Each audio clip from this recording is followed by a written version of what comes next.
Stacy presented once at one of our, we had a camp come in, and I think asked last minute, can you do something? You do camps, as you'll hear. And she was amazing. And I realized how much energy and how great a school visit, a field trip could really be through watching Stacy. And now she's been doing Uptown stories,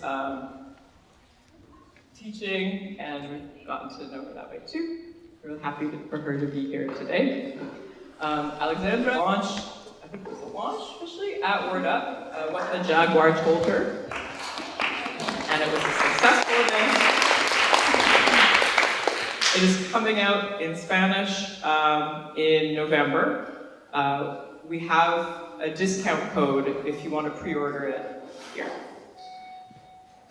And then Olugbemisola has intersected with Word Up in so many different ways through different events at the store, outside of the store, with different collective members, and all of the books are great. And they're also not just books for middle grade level 2, they're also leveled readers, there are books that are good for younger audiences. We have some here, and I encourage you, please, if you like what you hear today, please support the authors, support Word Up, the festival, and purchase their books. The first thing I wanted to do was to ask each author to read a passage from their work, so you can hear their voice, so that we know what point we're kind of starting at with. So we want to go in this order, or? Do you want me to start? Yeah, of course. Oh, sure. Just I'm happy to go first. We'll hear short passages, and then we'll ask questions. We'll have some questions, and then if you have any questions too, then that'll be at the end. Can I give like a 20-second synopsis? Yeah, please do. Okay. Please do. Hello, everyone. My name is Stacy Davidowitz, and I'm going to share a little bit from a novel called The Chance to Fly.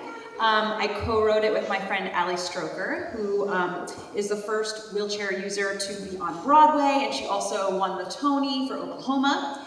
And we wrote this story about a 13-year-old girl named Nat Beacon, who is a wheelchair user, and she moves across the country from San Francisco to New Jersey, where she's always loved theater, and she finds a flyer for a tween production of Wicked, and then auditions, and it changes her life. She makes the most wonderful friends, and she literally defies gravity. So actually, there's a sequel coming out in October called Cut Loose. Well, I'll show you that. Yeah. So this is just the advanced copy, but yeah, so it's coming out soon. And I'm going to read a little bit.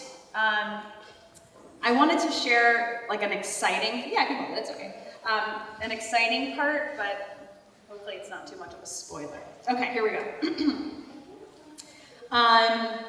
So she's in a production of Wicked, so if you know Wicked at all, then this will be familiar. Okay. Nat could feel Elphaba's superpowers, her own superpowers, pulsing through her veins. She was 3 feet in the air, 5 feet in the air, 10 feet, 15. High above the neon green fog, she dropped her jaw and belted. So if you care to find me, look to the western sky.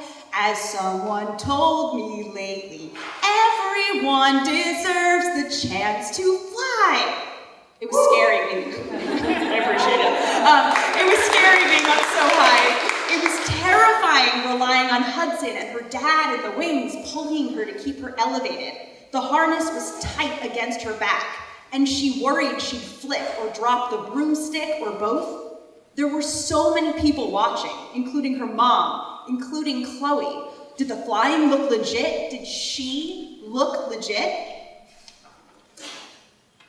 And if I'm flying solo, at least I'm flying free. She sang her worries partly away, sick of caring what anyone thought. Right now, she didn't need a wheelchair, or a lift, or a shower chair, or braces, or a standing frame, or a walker, or anything. To those who ground me, take a message back from me.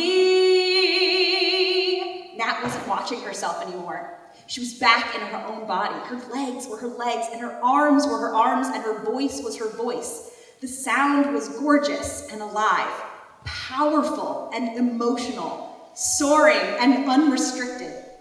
It pierced through the musty theater air out to the audience, beyond Rutgers College, over the New Jersey border, and across the country to California, then skimmed the sea. Tell them how I am defying gravity, Nat sang. I'm flying high, defying gravity. She'd done it. She'd followed her heart, she'd auditioned and gotten cast. And she was lifted into this role literally by friends who believed in her. And nobody in all of Oz, no wizard that there is or was, is ever gonna bring me down. Not Calvin, not New Kids at School, not herself, nobody. She belted her final riff. Ah! And she thrusted the broomstick over her head. The green fog blasted into a blackout. The red curtain closed in front of her. It was intermission. Nat was Nat, a real actress, in a harness, getting lowered to the stage floor. Ray caught her and guided her into Peaches. Hudson detached the rope. Malik handed her a water bottle. Savannah wrapped her arms around her. They were whisper cheering stuff one over another, like, go Nat, you did it! Dang, you defied gravity! Heck to the yeah! And for the first time in her entire life, she felt unlimited.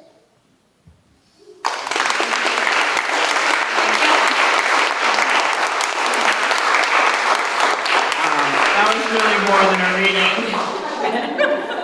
I don't get a lot of performance opportunities anymore, so like, thank you. Wow. And like, there's no way we would have gotten that by this, which is also great to read, but just really incredible. Well, I will say the audiobook is awesome, and Allie narrates it, and Allie's way better than me, so you're in for a treat because she sings a lot on the audiobook. Yeah.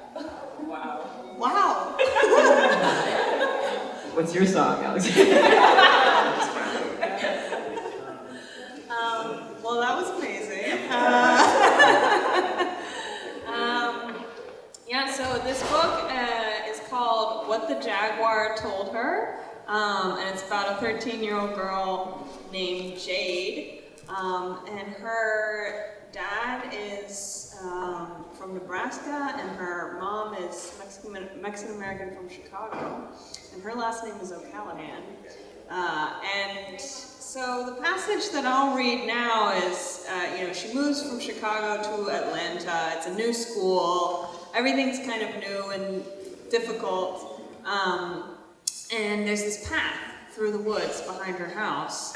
And it feels sort of magical. And so what I'll read now is she's walking home through the woods. All right?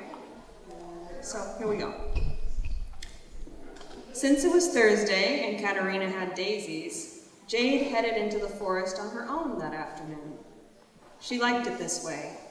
She relished the quiet nature sounds, the bird chirps and leaf rustles that were so calming, and so different from the idling car engines and squealing laughter of the parking lot. As she stepped along the soft dirt path, the soles of her shoes stamping their rubber pattern into the ground, that feeling came over her again. The sense someone was there, a familiar, invisible presence moving just beyond the leaves that flanked the path.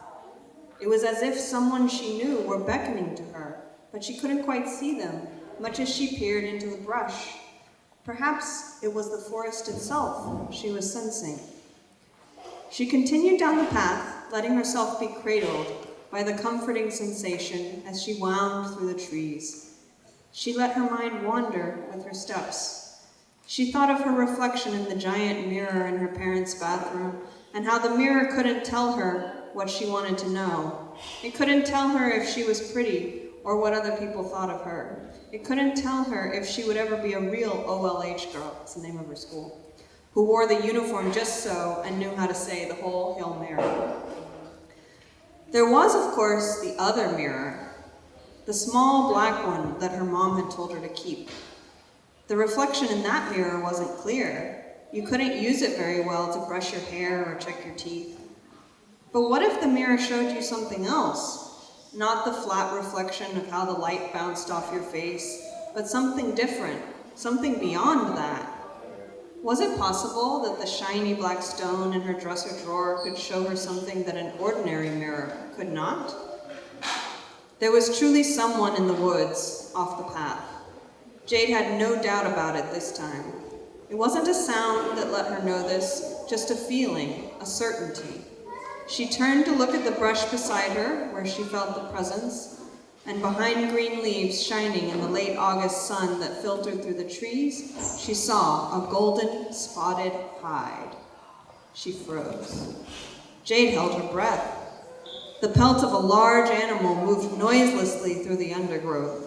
A powerful paw stepped out onto the path right in front of her, followed by the whole animal, a wild cat that rose to the height of her waist, solid and warm and filled with a palpable, terrifying energy. Its hide, taut across well-defined muscles, was dotted with the unmistakable black eye-like rosettes of a jaguar. It was looking directly at her, with its solemn amber-green eyes. Jade was too frightened to scream. She could not think. She could only stare at the muscled jaw and the piercing eyes. And then she realized that it was not a jaguar standing before her. Not a jaguar at all, but an old, old man. Thank you.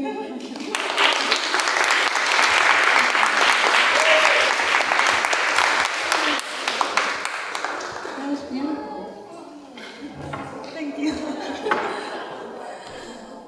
Hi, I am Olugbemisola Rhuday-Perkovich, and I'm going to be reading a little from Operation Sisterhood.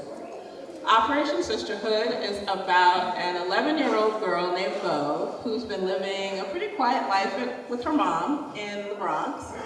And her mom is dating a guy named Bill who lives in a house with another family.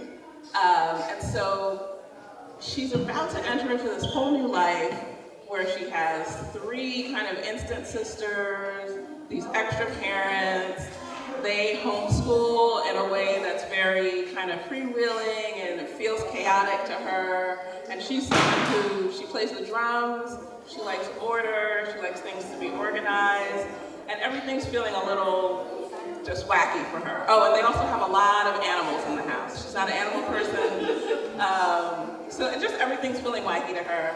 And this little passage I'm going to read is the first time they're kind of going on an outing together, a picnic in Central Park. And Central Park is one of Bo's favorite places, but she's a little bit feeling a way about having to share it with these new people. That was the thing about living in New York City. There were stories upon stories upon stories. Her mom always said there was no place else like it for everyday magic, available to rich, poor, or somewhere in between, like them. Bo did agree, even though sometimes she thought that probably the people who had to live along the path next to the Hudson River might want to be in a more comfortable and warmer place in the winter.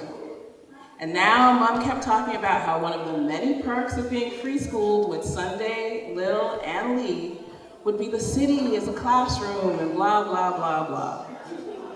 But still, Central Park was one of her favorite places to be. It was like playing a light swing or a one-drop rhythm. Kind of easy feeling, but way more complex than it seemed. Hey, there you are! Bo heard Sunday's voice and looked up to see the trio of sisters waving frantically. Her mom's pace quickened. Bill and the girls moved forward to meet them. Sunday was carrying a huge old-fashioned picnic basket, and Bo hoped that Sunday hadn't prepared whatever was inside. Not Mama hoped for that matter either, because for a family with such hearty and enthusiastic appetites, they were not exactly kitchen whizzes. Sunday was wearing leggings that said Black Girl Magic in gold letters down the side and an oversized purple tank top. Lil was wearing denim shorts overalls with circles embroidered all over, and Bo wondered if she'd done that herself. She also had on a denim visor that somehow did not look silly.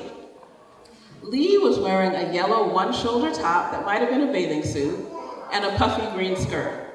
She looked like a flower, but in a good way. Sunday got to them first and wrapped Bo in a great big hug. We are going to have so much fun today. I brought cards, bottle, chess, and dominoes. Oh, yay, it's a real party, said Lil. She and Lil made it over. Yay, boggle, woo woo. Lee looked around. Well, who wants to go to the North Woods with me later for bird watching? Not us, said Lil. Maybe Bo will be your buddy for that boring stuff now, Lee, thank goodness. Bo, you might even get to go on snail watching expeditions next. Welcome to our world.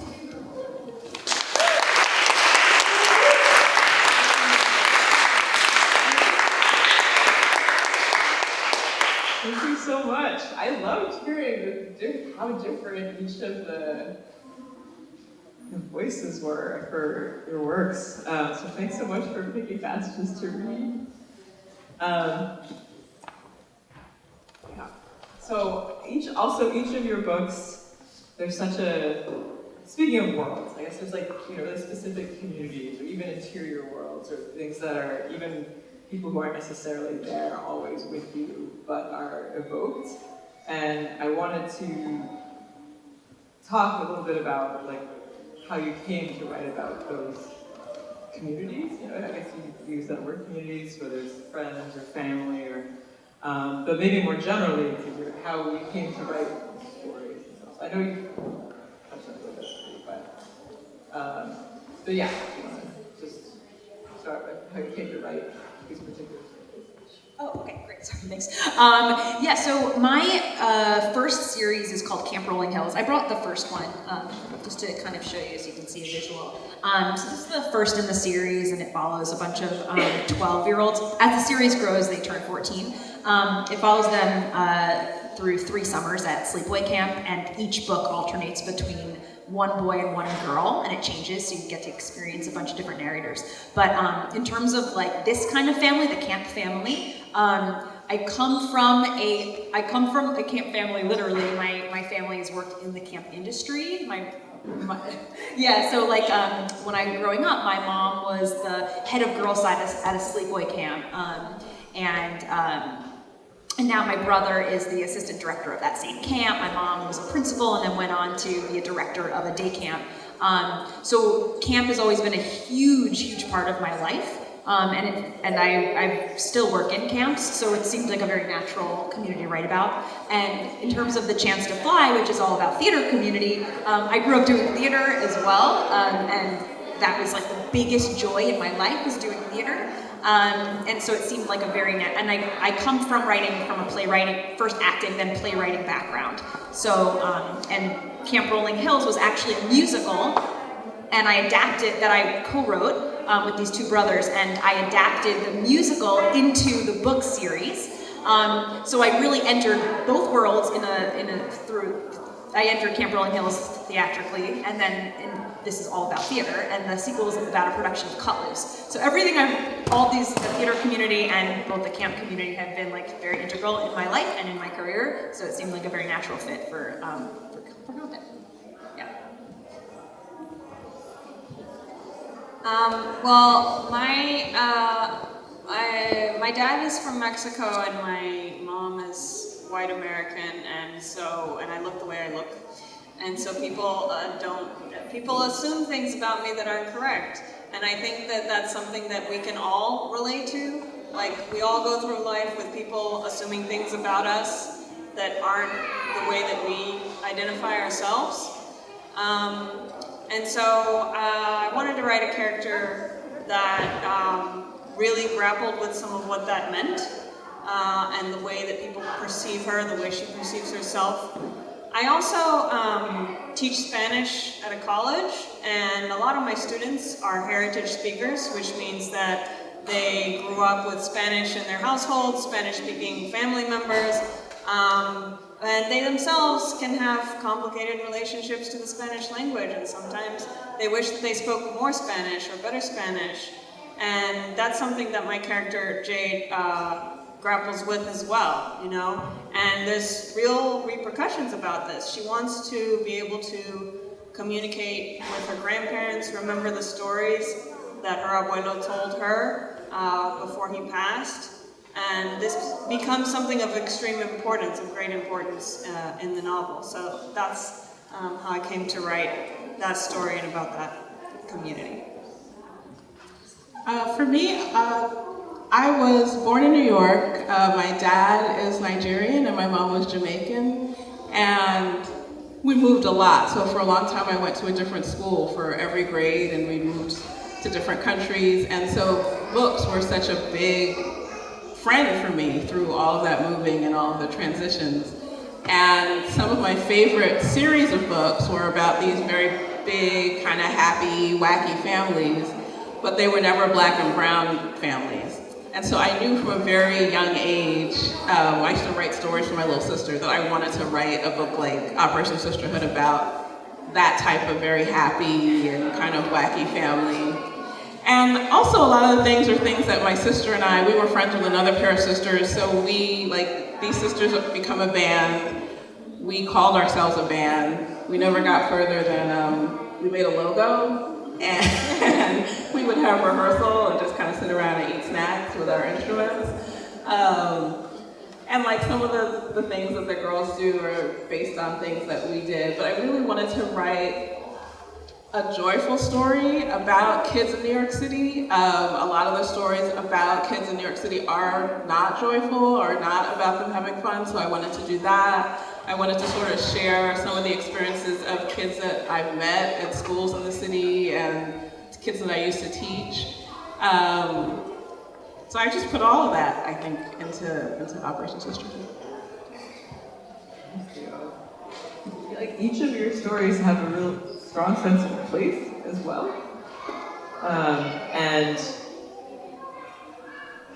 I wondered if, like, where you are when you're writing them. Like, it's a little bit of a process question, but also a craft question, you know, like how you come to write those places, and like, where are you physically when you're writing places that have such strong, that can evoke such strong emotion. The dialogue seems so right on for some of the stuff. You know, like two of them are not in New York City, one of them is, but you have to be removed from it. So I'm just curious about that.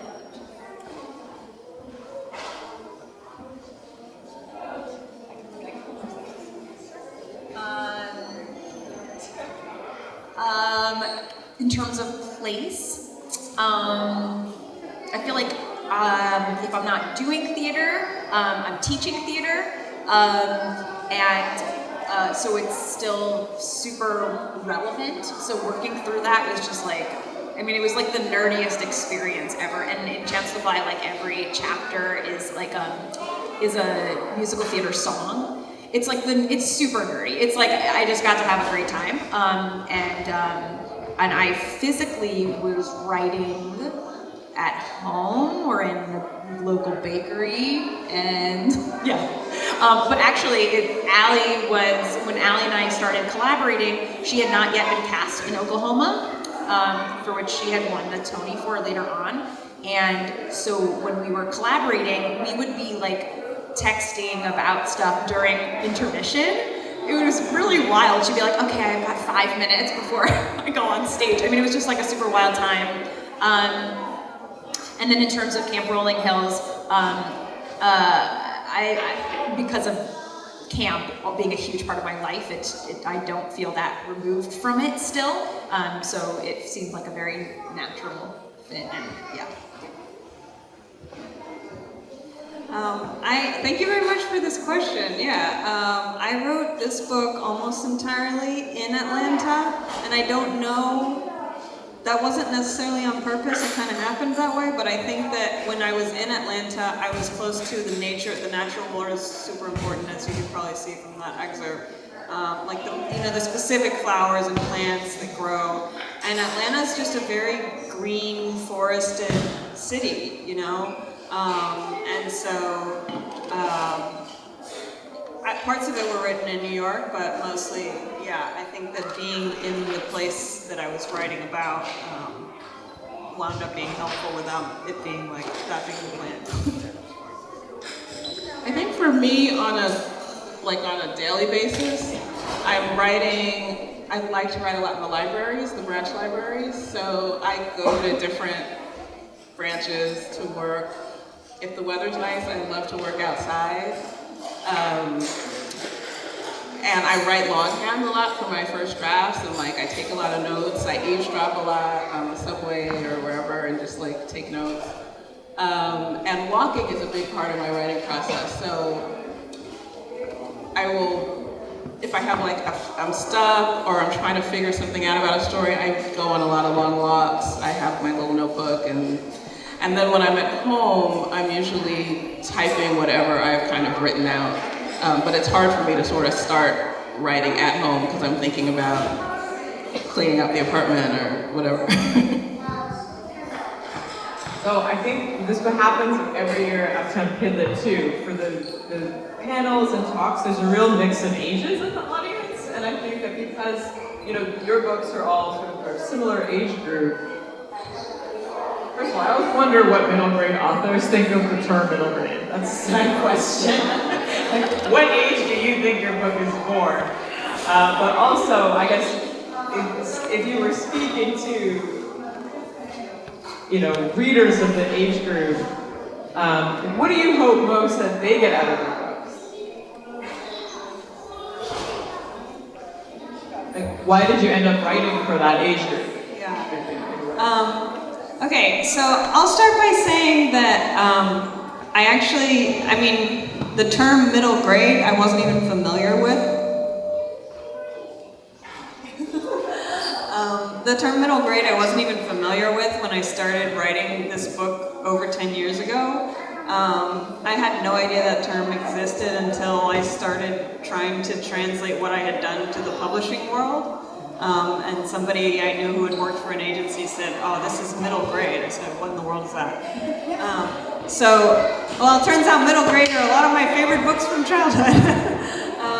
But I just was writing a story about a 13-year-old girl. And so that basically means that anybody who's 10 years old or older, and I really mean like someone read my book who was like 90, and I think there's no like age limit, right? Because when I set out to write this, to be honest, I wasn't writing for a particular audience in terms of age group as much as trying to write as true. All right. In as true a way as possible about what was the experience of being 13. So. Yeah, sure, yeah. No, I totally agree. I also wasn't totally familiar with it. Because I came from a playwriting background, and my first book writing experience was adapting a musical that I wrote. The musical features 12-year-olds, so it was a natural. It became middle grade. But I also love working with students in middle school, particularly the 12, 13-year-old students. And at that point when I started writing that was the age group that I was primarily working with, and I felt like I knew their voices so well. It seemed like the perfect fit for the kind of books I was going to write. And I also wasn't super confident writing. I had no experience, so anything that was like YA or for adults was like way intimidating and not even, it didn't even occur to me. In my mind, I was like just gonna try writing books, and I was mostly going to continue playwriting and acting. It wasn't really on my radar. Yeah. Is that the whole question? Is that the whole question? There's another part to it, but I'll ask it again. Okay. In terms of the name middle grade, I find it confusing because most people don't know what it is, right? I think that's the only thing for me, yeah. For me, I think I always knew that I wanted to write what's called middle grade, even though I didn't call it that. That period, like 4th, 5th, 6th grade, was a really special reading period for me, so those books, I was a very shy kid, and all of that moving and sort of having to go to new schools, those books were really important to me, so I wanted to write books for little me's kind of, or kids at that age. And I think that in terms of what I hope a reader gets from my books, I think we all sort of develop our own relationships with what we read, like unique relationships. So I'm always hoping that a reader gets whatever they need. And it's interesting to hear responses from kids at schools. And people take such different things from the stories and things that I don't even see. And then when they're talking to me about it, I see how they've developed a relationship with it. So, what's the most interesting reaction you've gotten from someone who's read your book? Or one of them? Well, not necessarily a reaction, but with my first book, 8th Grade Super Zero, I tend to write a lot of characters in general in all of my books. And with my first book, I was doing a school visit, and a student asked me about a character in the book, and I didn't know who they were talking about. And she was like very intense, and she was like, "Why did you put her in the book? Why did you?" And I just could not remember who she was talking about. So I was just like, "Well, why do you think I did that?" And I just kept doing that, and I did not know for the whole day. And it wasn't until I got home and looked in the book, and it was a character who only had 2 lines, like 2 sentences, but she just really, that character meant a lot to her. So yeah. That's awesome. Same question then for everyone else. I guess about like what I would like readers to get out of it. Readers to get out of it. Yeah. Or you can also answer instead what was the most interesting response. Oh, interesting response. My book deals with loss, with grappling with family members who have passed, and so it's been very interesting when readers tell me that the book resonates with something that they're going through in their own lives, because there's no way I would have known what they're going through, and yet the book was able to speak with them in that way, and those have been kind of some of the most powerful responses. I hope that readers get out of it. It's sort of twofold. I want my readers to have a great time reading it. I tend to write like with a lot of humor, sometimes gross humor, and sometimes when I'm doing an author visit, like I do a lot of theatrical like role play acting in the workshops, and then students are just like ask questions, like follow-up questions, and the teachers are sometimes, because it could be kind of like, it's like a bunch of, there's chapters where it's like a bunch of boys, 12-year-old boys in a cabin, like what do you expect, right? But my favorite, and with Chance to Fly, Allie and I did team up because she, growing up, had never really seen a character who uses a wheelchair for mobility featured in any books or shows, movies, anything. And specifically, a kid who uses a wheelchair, who finds romance, who has a boyfriend or a girlfriend, and that was super important to her. So when we first met up, she was like, I have the scene where, what was my experience doing like a first dance, and like what that was like. Because already when you're like in 7th grade, the awkwardness of like asking someone to dance is there, but like you're also a wheelchair user, and what does that look like, and how do you kiss, and things like that. So that was a huge motivator for us and for our readers. I would say the best responses I get from kids are, I love that I get a lot of like shipping, which is like relationship, like they are constantly asking if like in the sequel if these 2 characters can get together, or and also to speak about middle grade, what's so weird about middle grade is that like these books are on the back, it's like 8 to 12. But really, maturity-wise, oftentimes, an 8-year-old isn't quite there. So I have, like, in my second Camp Rolling Hills book, the main character, Melman, is questioning her sexuality. And I get a lot of, like, 8-year-olds reading this book, and at the end, they're like, but why didn't she like him, the boy? And it's like, oh, they didn't get it. Like a lot of stuff goes over their heads. So I would say that like I wish that middle grade was not such a huge range where it's like 8 to 12. Because I look at like The Chance to Fly and I'm like, it feels more like 10 to 14, but that's not how they market it. It makes it very difficult for librarians and bookstores to like place it, so I think that that's a disadvantage. And sometimes when I write characters, they're like, we don't really, publishers aren't really looking for books about 13-year-olds. That's a really tough thing to sell. That's what they're like, can you make the character either 11 or 12 or it's YA? And that's weird to me. But anyway, so that's what I have to say about that. People are 13 all the time. Yeah. Yeah. How many people in the room are 13?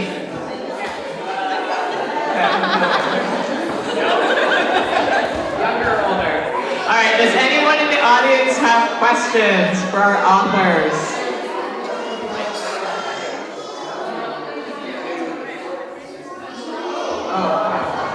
If anybody has a question for our authors, we have a mic here. You can ask The mic stand. on the mic. Reza is acting like a mic stand. Anybody? Okay, there's one question. Yeah, I can bring it in. What advice would you give to new writers who are having struggles, like getting started or trying to find, like, how to like find their path in writing and what they should talk about?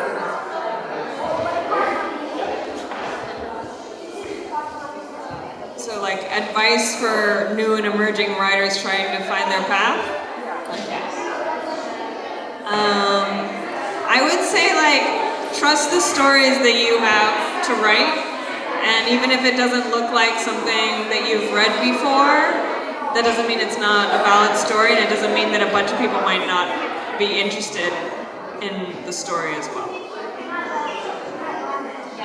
And to not, to not measure your value against acceptance or rejection, because it's so arbitrary and it's like, you know, what people are looking for, what they're drawn to, and I was reassured when I saw like Kelly Yang, the middle grade author.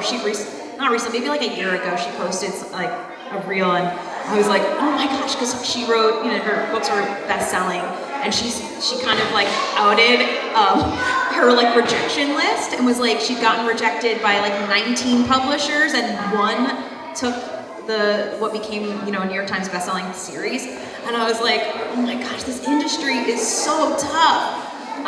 But to just keep putting yourself out there and to keep, writing your stories and not let the industry dictate what you can and can't write. Yeah, I think the only thing I would add to that is just studying what you love. So whatever kinds of stories you love in books or in film or in TV, whatever the storytelling is that you love, really study it and figure out what they're doing that makes you love it so much. And I think you can learn a lot from that as well. Does anybody else have any questions for our authors? Is everyone ready to buy their books? Yeah. Available in that back